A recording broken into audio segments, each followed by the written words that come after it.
여러분 안녕하십니까. 경제현장 오늘 시작합니다. 새 정부 출범과 함께 부동산 규제 완화에 대한 기대감이 커짐에 따라서 다소 안정세를 보였던 부동산 가격이 다시 움직이는 모습입니다. 윤석열 정부의 부동산 정책을 이끌 원희룡 국토부 장관 후보자도 최근 발언을 보면 부동산 규제 완화 신중 모드로 바뀐 듯한데요. 자세한 분위기와 전망 집중 진단해 살펴보겠습니다. 유튜브 실시간 댓글 의견 주시면 토론에 반영합니다. 경제현장 오늘입니다.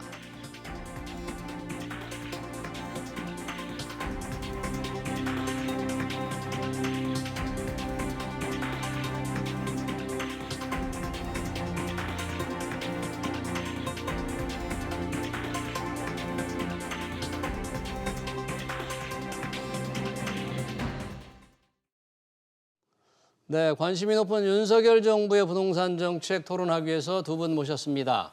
한문도 연세대 정경대학원 겸임교수 그리고 고종환 한국자산관리연구원장입니다. 두 분 어서 오십시오. 네, 반갑습니다. 안녕하십니까. 자, 새 정부 지금 인수위가 실행할 정책을 마련 중인데 부동산 관련해서 뭔가 규제 완화가 빨리 추진될 것 같았는데 조금 신중히 가자 이런 얘기들이 많이 나옵니다. 고종환 원장님. 네. 왜 갑자기 규제 완화 아직 시작도 안 했는데 네. 시작도 안 했는데 이렇게 신중한 얘기가 왜 했죠. 그렇습니까 네. 지금? 이제 5월 10일 돼야 예. 새 정부가 출범을 하는데 벌써부터 지금 집값이 들썩이는 조짐이 나타납니다. 그래요? 그러니까 일부 표현은 꿈틀댄다라고 하는데 예. 사실은 그 서울에 특히 그 강남과 한강변 주변의 재건축은 이 꿈틀대는 게 아니라 들썩인다. 재건축 네. 단지 위주로? 그러니까 대표적인 게 예를 들면 잠실중공 5단지 같은 경우에는 최근 한 달 사이에 4, 5억 원이 올랐거든요. 굉장히 급등한 거예요. 그리고 압구정 현대아파트 다 들어보셨잖아요. 네. 이것도 보면 15억 가까이 뜁니다. 아주 큰 평수죠? 네. 큰 평수인데 그래서 어쨌든 여기 이제 그 강남뿐만 아니라 이제 여의도, 목동, 중계, 소위 말하면 요즘 이제 용산까지 이제 대통령 집무실 이전 호재가 나오면서 재건축 위주로 가격이 몹시 뛰고 있고 또 두 번째는 매물이 들어가요. 매물이 들어간다. 매물이 오히려 재건축 같은 거 서울 같은 경우는 그러니까 이제 서울만 지금 상황이 좀 심각하다라고 볼 수 있습니다만 어쨌든 재건축 재개발이 들썩이고 있고 또 매물이 들어가고 또 이 규제 완화 때문에 그런 건데요. 이런 현상이 되다 보니까 지금 다시 집값이 재상승하는 게 아닌가 하는 우려의 목소리가 나오고 있습니다. 네. 그 배경은 세 가지가 있습니다. 하나는 재건축 재개발의 규제 완화.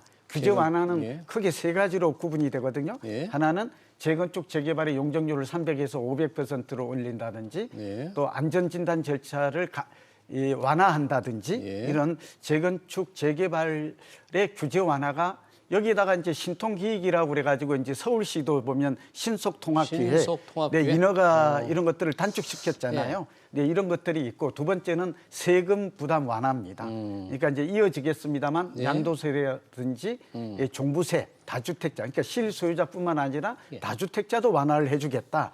이런 것들이 집값 상승 기대감을 높이고 있고요. 또 무엇보다도 세 번째는 대출 규제 완화입니다. 그러니까 DSR 그 규제가 되고 있습니다만 소위 말하면 대출 규제를 예를 들면 젊은이들이 집을 살 때는 LTV 주택담보 인정 비율을 80%까지 첫 주택을 살 때는 완화해 주겠다. 처음 살 때는 80%. 네. 그리고 70%도 보통 해주겠다. 아직은 DSR 총부채 원리금 상환 비율이 조정되지는 않았지만 이런 것들이 이제 앞으로 집값이 오를 거라는 이 규제 완화가 상승 기대감을 촉발시켰고 이런 것 때문에 지금 서울 재건축 재개발이 오르고 있고 이러다 보니까 재건축 재개발이 오르면 그 다음에는 구축 아파트도 오르지 않을까?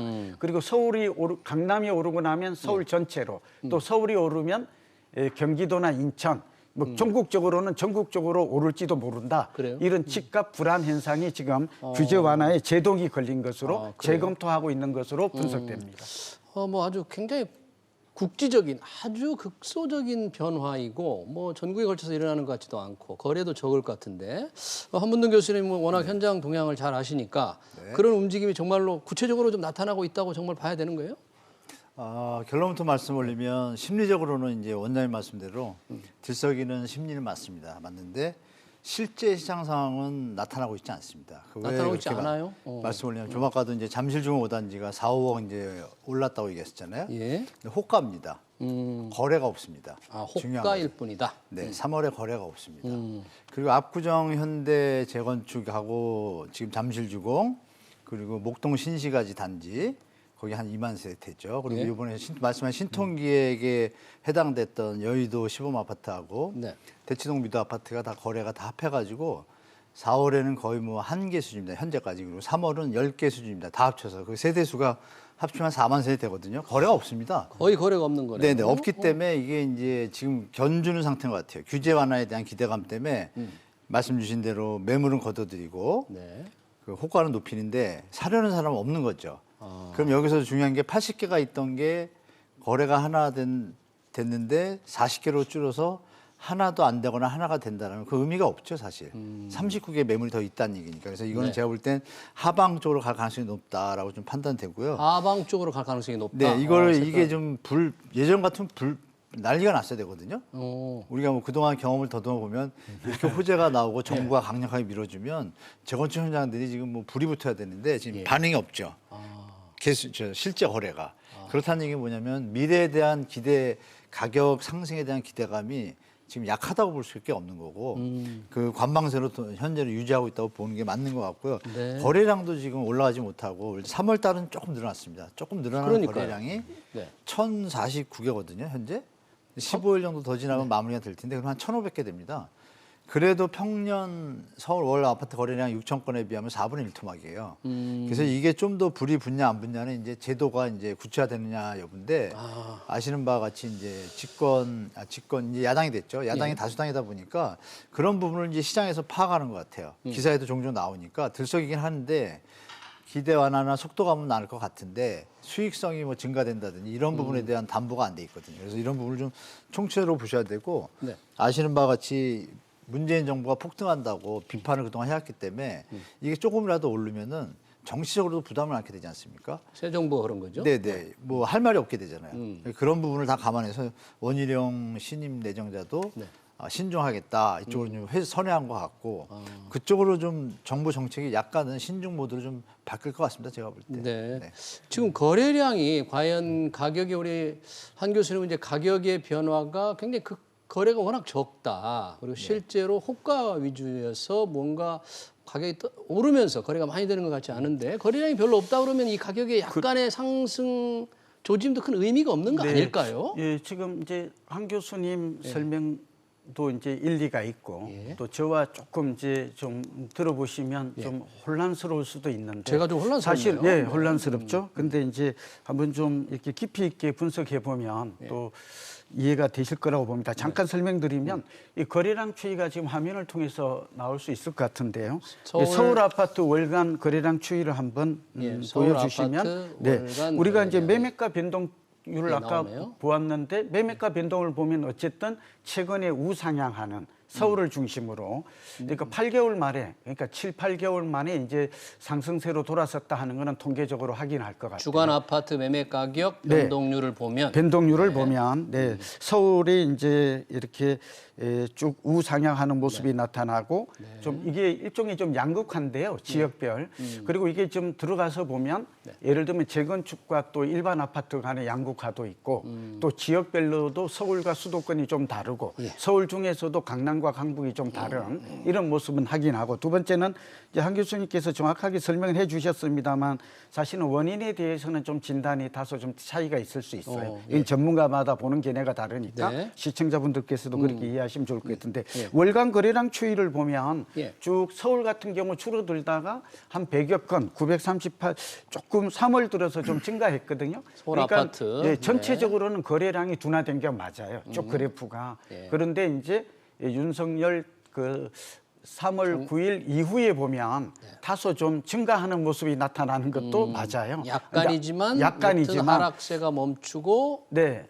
예, 증가, 그런데 이게 감소세가 이제 멈추고. 지금 한 교수님 말씀에 공감을 하면서도 좀 저도 이제 현장에서 네. 이걸 보고 있으니까 그런데 현재 거래가 이렇게 아직은 활성화 안 되지만 사실은 다주택자 양도세 중과라든지 또 다주택자들의 보유세를 줄여주고 특히 재건축 같은 것들을 만약에 앞으로 이 제초환도 지금 완화해 준다는 거거든요. 그러니까 3천만 원 이상에서 아시잖아요. 1억 원 이상으로 이렇게 되면 그러니까 이 재건축을 가지고 있는 분의 입장에서는 팔 이유가 없어요.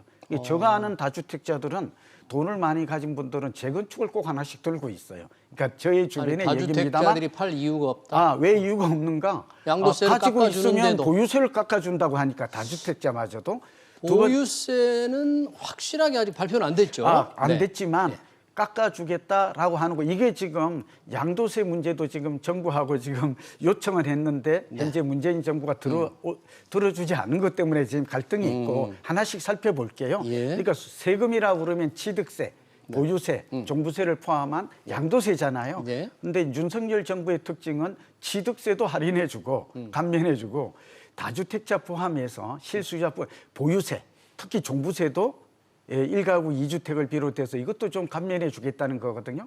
그리고 이제 양도세 같은 경우는 좀 이어지겠습니다만 한시적으로 1년 이내에 팔면 중과세를 감면해 주겠다 이런 정책을 폈어요. 그렇죠. 예, 양도세 그러니까 중과유예는 명시적으로 지금 발표를 했죠. 네, 그러다 수임하면서 보니까 네. 자, 다른 이제 부분은 아직 정리를 해봐야 됩니다. 불투명합니다. 왜 거래가 안 되나 하면 네.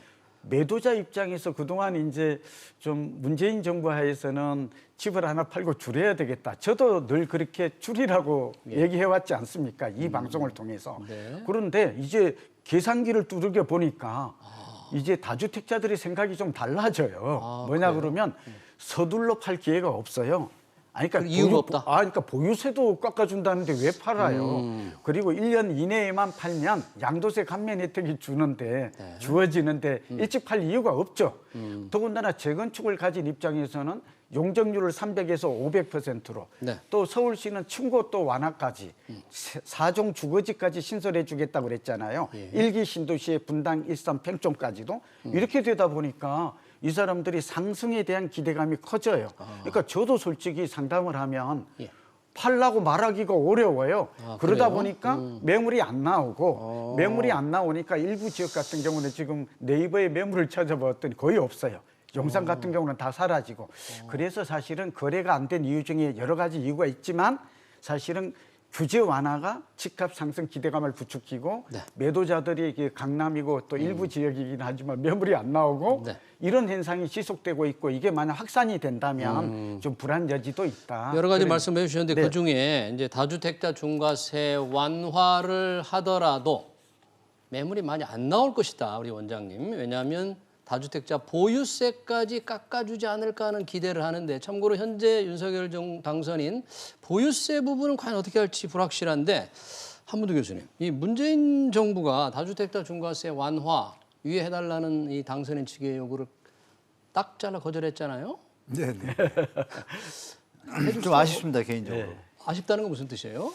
다주택자 중과 유예는 시장의 어떤 순리를 생각하면 지금 저 중과가 2주택자는 75% 해당되고 거의 뭐 3주택자는 82%가 해당되기 때문에 팔기 어렵습니다. 근데 중요한 것은 시청자가 정확히 아실 부분은 뭐냐면 현재까지 문재인 정부가 작년 6월에 중과 제도 시행한 이후에 다주택자는 지금까지 집을 안 내놨습니다. 지금까지 안 내놨어요. 네, 안 내놓은 상황에서도 매물이 늘어났습니다. 그리고 거래량은 줄었고요. 이거를 시청자분들이 일단 시장 상황을 정확히 하시고 이제 원장님은 다주택자 매물이 덜 내올 거다는데 그거와 상관없이 아무도 하나도 안 내놓는다고 기대감 때문에 끝까지 안 내놓는다고 해도 현재 매물도 소화가 안 되고 있습니다. 지금 현재 서울에 매물이 소화가 안 되고 있다. 네, 서울의 아파트 매물 현황이 이번 완화 조치로 인해서 한 5만까지 갔다 지금 4만 8천으로 줄었거든요. 어제부로 4만 8천에서 4만 6천까지 내려갔는데 거래량은 아까 마신 것처럼 1,000입니다. 그러면 4만 4천 개는 지금 거래가 안 되는 거 아닙니까? 매물이 4,800개가 쌓여 있다. 4만 8천 개죠. 그러니까 4만 8천 개가. 네, 1,000개가 거래가 됐고 이런 상황을 정확하게 팩트를 제가 좀 말씀드리고 싶고 물론 이제 원장님 말씀대로 5천 개가 있는데 2천 개가 매물이 잠겨 이르면 시장이 좀 불안할 거예요. 근데 제가 볼 때 그 수준이 좀 안 되는 것 같아요. 시장 상황이. 그래서 보유세 부분이나 뭐 이런 부분에 대해서 대한 기대도 있지만 지금 경제 상황이나 금리 인상 폭이 지금 빠르거든요, 속도가. 그 하는 총재가 지금 퇴임하고 지금 아직 그 총재가 선임이 안 됐음에도 불구하고 금융통화위원회에서 이미 2번 정도 올해 올리겠다라고 벌써 선언을 했습니다. 총재가 확정이 안 돼도 올리겠다라고 얘기를 했습니다. 그러면 또 지금 금리가 오른다는 얘기거든요. 이게 과연 이 규제 완화의 어떤 내용을 들여다보면 재건축 용적률도 팩트가 정확하면 재건축률 완화 부분에 대해서 예. 300에서 200%가 들어서 500%가 된다는 것은 선별적입니다. 재건축 역세권만 해당됩니다. 역세권에. 그것도 선정이 될 때 거기서 또 200%가 늘어난 것에 대해서도 50%는 공공 청년 주택과 임차인 주택으로 대책으로 쓴다 그랬어요. 이게 뭐냐면 문재인 정부 때 공공 재건축하고 똑같습니다, 내용이. 옷만 바꿔 입은 거예요. 그러니까 이거를 시장에서 제가 볼 땐 수요자들이 판단해 보니까 이거 뭐야, 이름만 바꿨지 내용이 없네라고 판단할 수도 똑같은 있잖아요. 거다? 네. 그리고 역세권은 아직 선정도 안 됐고, 그러니까 관망세로 돌아설 수밖에 없고, 그래서 재건축이 지금 거래가 절벽이 심한 거예요. 이렇게 호재입니다. 그래서 이런 걸 우리가 전반적으로 볼 때 예. 보유세나 지금 말씀 주신 그런 부분에 대해서 질문을 주셨지만 제가 드리고 싶은 말씀은 세금의 정도와 상관없이 더 팔려는 압박을 느낄 수 있는 영끌이나 레버리지를 많이 활용한 분들 입장에서 금리가 인상되면 부담되지 않습니까? 그 부분에서 부담은 줄겠지만 이것이 시장을 좌지우지할 정도의 요인은 제가 안 된다고 저는 보인다 이거죠. 전체적으로 그림을 보면 예. 여러 가지 다른 요인들이 더 강하다. 그래서 물론 원장님 말씀대로 다주택자분들이 쉽게 더 안 내놓을 수도 있어요. 그 기대감 때문에. 근데 그것이 지금 전체 흐름을 바꾸기에는 역부족이다고 저는 이제 판단하는 거죠. 그래서 예.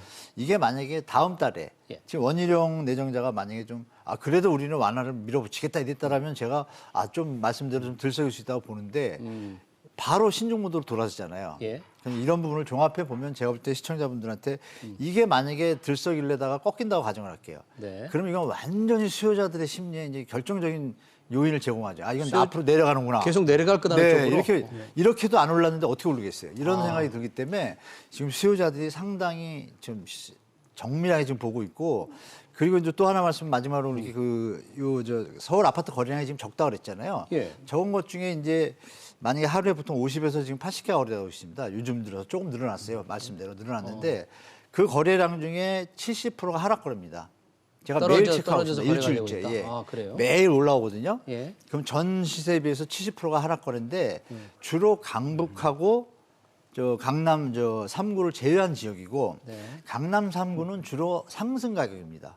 올라간 거래가. 네, 강남은 또 상승 신고가가 올라간 게 지금 전체 중에 20-30%인데 강남 안에서도 상승 신고가가 한 10-20%가 되고 나머지 반은 또 조금 오른 겁니다. 그럼 전체로 보면 강남이 계속 올라갈 수 있는 여력이 있을 수는 있어요. 희소성 때문에. 예. 그 힘이 예전처럼 수요가 이렇게 가세적으로 붙기에는 좀 시장상에 너무 녹록하지 않다. 그래서 저는 시장을 좀 보유세 이런 거 상관없이 거래량에 시청자분들이 좀 주시하시면서 시장을 대처하는 게 더 합리적인 판단이라고 좀 말씀드리고 이 부분에서 잠깐 좀 세금 외에도 아니요. 네. 이게 왜냐하면 우선 전체적으로 봤는데 여기 아마 전 이제 시청자 입장에서 그러니까 양쪽의 말이 이제 딱 차이가 뭔가 저는 이제 좀 지금 집값 상승의 진원지인 강남의 재건축에 좀 한정해서 이게 위험하다. 현재 그건 맞아요. 한 교수님 말씀도 맞고 두 번째는 강남의 재건축발로 촉발된 이 부분은 상당히 지금 가격이 오히려 문재인 정부보다도 더 들썩일 여지가 많아요.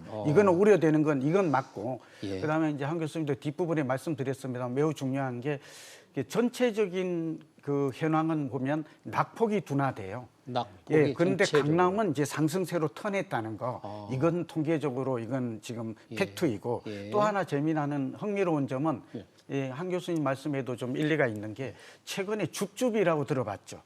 이게 줍줍 그러니까 미분양이 굉장히 서울도 지금 증가해요. 청약 미분양. 네. 그러니까 왜냐하면 최근에 예를 들면 강북구 미아동이나 수유동 그리고 이 관악구에서 분양했던 거 작년까지만 해도 분양하면 몇십 대 1이었거든요.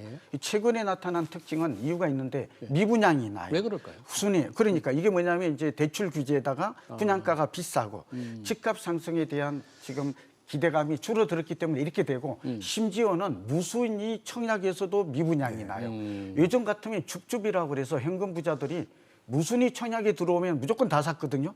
그런데 지금은 이 부분도 한 교수님 말씀에 이제 그 부합하는 말인데 양극화입니다. 제가 오늘 드리고 싶은 말은 양극화. 그런데 강남 재건축만 오르냐? 그렇지 않고 이제 제가 우려하는 거는 저도 언론의 글도 칼럼을 쓰면서 이 과거에 보면 재건축이 오르면 저는 이 뭐 윤석열 정부 비판하려고 하는 게 아니에요. 네. 그리고 지금이라도 속도 조절 들어가고 규제 완화도 신중히 저도 민수위에 의견을 냈거든요. 네. 부탁해서 냈는데 이 의견을 낸 겁니다. 근데 저 때문에 받아들인 건 아니겠지만 이렇게 속도 조절한다는 것은 그나마 시장 안정을 위해서 좀 다행한 일이다. 그렇게 정리를 좀 해보겠습니다. 그러면 네.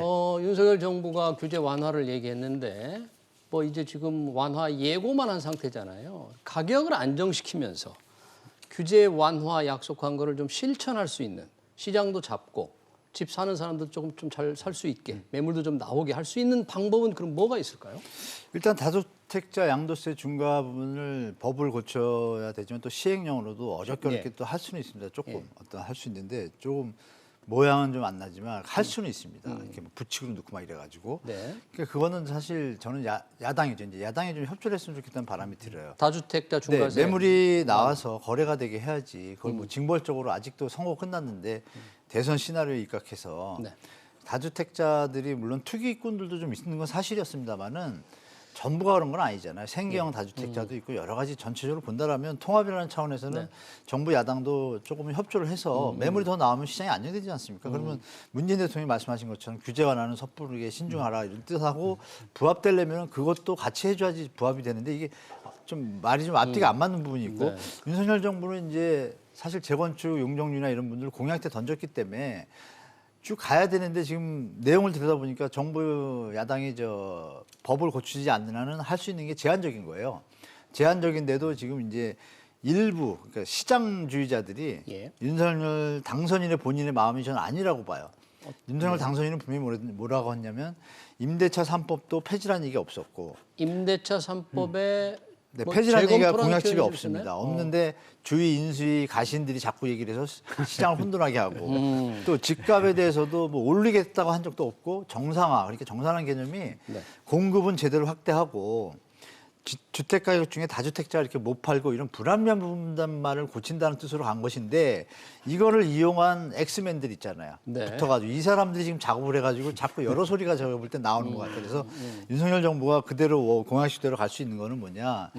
들썩이는 부분은 확실하게 잡고 문재인 정부에서 공급 대책을 잘 받은 다음에 또 불합리하다고 제기됐던 국민들이 좀 불편해하는 부분들을 딱 고치고 여기까지만 하면 제가 볼 때는 집값도 장기적으로 안정될 것이고 차라리 경제에 좀 신경을 더 쓰시는 게 낫지 그렇게 하면 제가 볼 때는 좀 성공하는 정부로 가지 않을까 그렇게 좀 기대해 봅니다.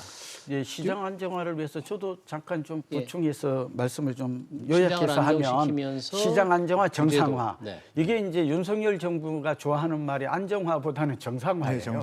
왜냐하면 문재인 정부의 과도한 규제, 그러니까 세금 폭탄이라든지 또 여러 가지 금리, 대출 규제 이런 것들이 시장을 왜곡시켰고 이게 결국은 공급도 줄였고 임대차 3법 때문에 전세값도 올랐고 이렇게 좀 보는 것이죠. 뭐 그런 의견 맞는 부분도 있는데 제가 좀 드리고 싶은 말씀은 현재 세 가지인데 하나는 이번에 윤석열 정부가 다주택자 양도세 중과 그러니까 한 교수님하고 제가 지금 견해가 같은데 뭐냐 1년 이내에 집을 팔면 다주택자가 여기에 따른 양도세 중과가 본래 이제 75% 최대 82.5%니까 이걸 좀 완화해주면 1년 이내에 매물이 좀 출회될 것이다 이렇게 보는 거잖아요. 네, 그렇게 공식으로 이제 하겠다고 발표했죠. 그렇게 했고 지금 현재 문재인 정부에 요청을 했어요. 협조를. 근데 거절을 했어요. 근데 이 거절한 거는 저는 좀 볼 때 이유는 있겠지만 지금 당장 시행이 되는 게 시장 안정화 정상화에 도움이 되겠다. 왜냐하면 다주택자들이 매물이 나와야 되잖아요. 어차피 안 한다고 했으니까. 네, 그게 아쉬운데 방법은 있어요. 이거는 입법 사항은 아니에요. 양도세는. 그러니까 5월 10일 취임하면 이때 계약한 사람부터 이렇게 하면 제가 볼 때 매매 계약하면 혜택을 주면 될 것 같고요. 제가 드리고 싶은 두 번째 더 중요한 것은 지금 윤석열 정부의 정책의 최대의 맹점, 치명적 결함은 문재인 정부와 정반대로 간다는 거예요. 문재인 정부는 공급은 그대로 두면서 틀어막은 채 규제를 강화했잖아요. 그런데 이제 윤석열 정부는 공급을 확대하고 이제 말하자면 규제를 완화하는 건데 사실은 규제도 필요한 규제가 있고 불필요한 규제가 있어요.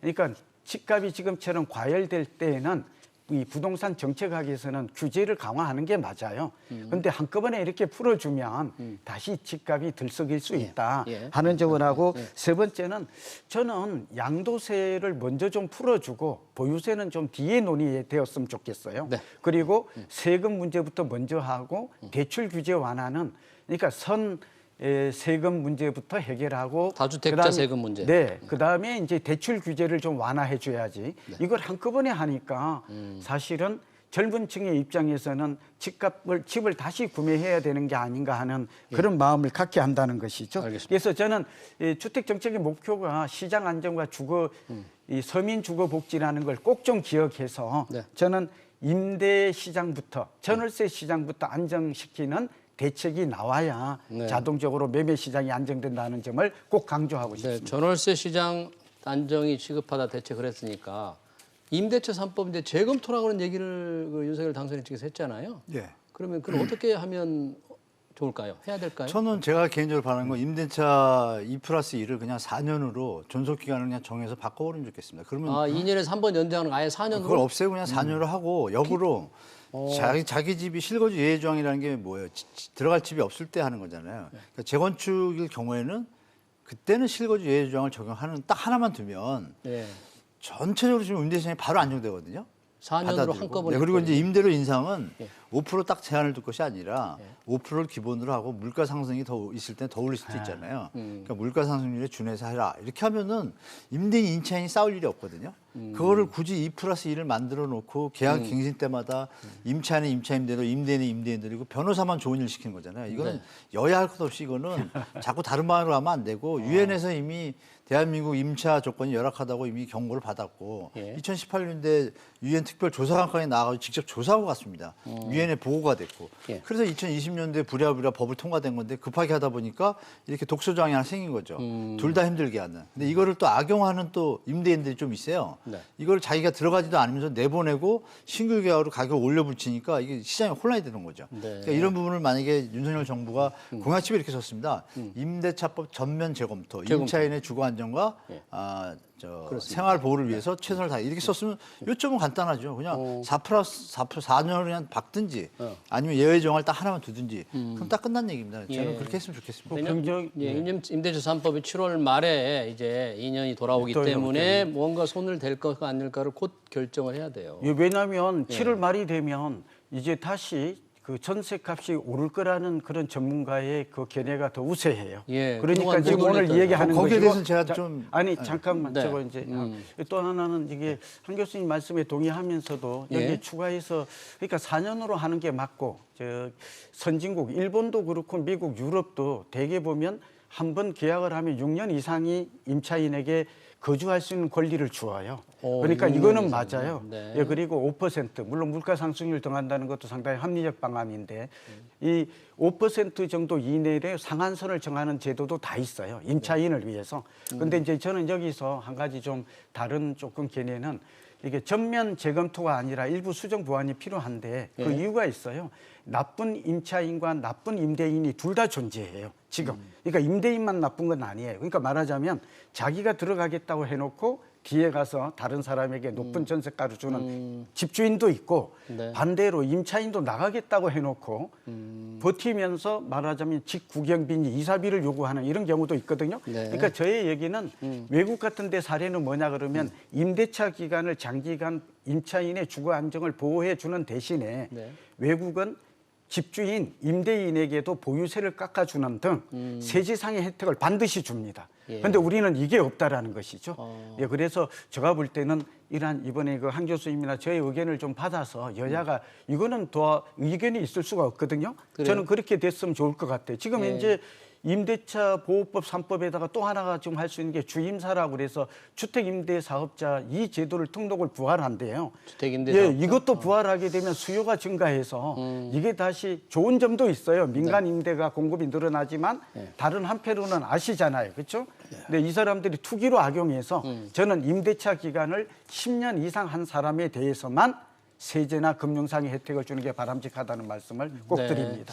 하여튼 지금 2년에서 한 번 더 연장해서 2년을 할 수 있는 거를 4년 한꺼번에 이렇게 했으면 좋겠다는 뭐 그런 좋은 지적이신데 의견 같아요. 네, 원장님 지금 10년 이상 저 혜택 주는 거 이거 너무 좋습니다. 저도 찬성합니다. 10년 이상 임대할 경우에 네, 해외도 다 그렇게 합니다. 예. 예. 예.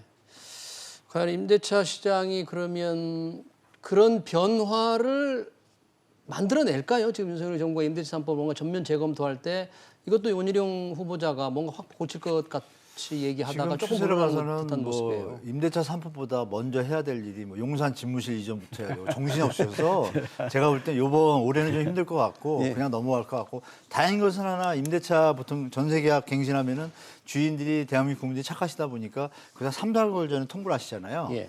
3, 4개월 전이면 우리가 계산해주면 7월이면 4개월 전이면 3월입니다. 그리고 3개월 전이면 지금이거든요. 예. 지금 좀 비교적 안정적이잖아요. 아직은. 지금이. 네, 그래서 저는 우리가 생각하면 우려하는 폭보다는 좀 그렇게 강할 것 같지는 않다는 좀 예측을 하고 있습니다. 시장 보통 뭐 불안이- 1, 2개월 전에 통보는 안 하거든요. 네. 그러니까 나가라는 얘기를 3, 4개월 전에 한다 그러면 지금 난리가 나야 되는데 시장이 난리가 안 났어요. 전월세 시장이. 그래서 그나마 좀 위안입니다. 개인적으로. 알겠습니다. 전세가 좀 안정된 거. 네, 네. 그래서 생각보다 하여튼 좀 내년까지는 덜할 것 전세가 서울은 입주 물량이 좀 줄어들어서 네. 전세가 좀 불안해질 여지는 얼마든지 있다. 있다. 네, 알겠습니다. 그런 점은 우리가 시청자보다 알고 대응하는 게 좋을 것 그런 같습니다. 네. 조짐 가능성 배제할 수 없다. 네, 부동산 대책 윤석열 당선인 과연 어떤 대책을 내놓을 것인지 시장은 어떻게 움직이는지 토론 여기서 마치겠습니다. 지금까지 한문도 연세대 정경대학원 겸임교수 그리고 고종환 한국자산관리연구원장이었습니다. 두 분 고맙습니다. 네, 감사합니다. 네.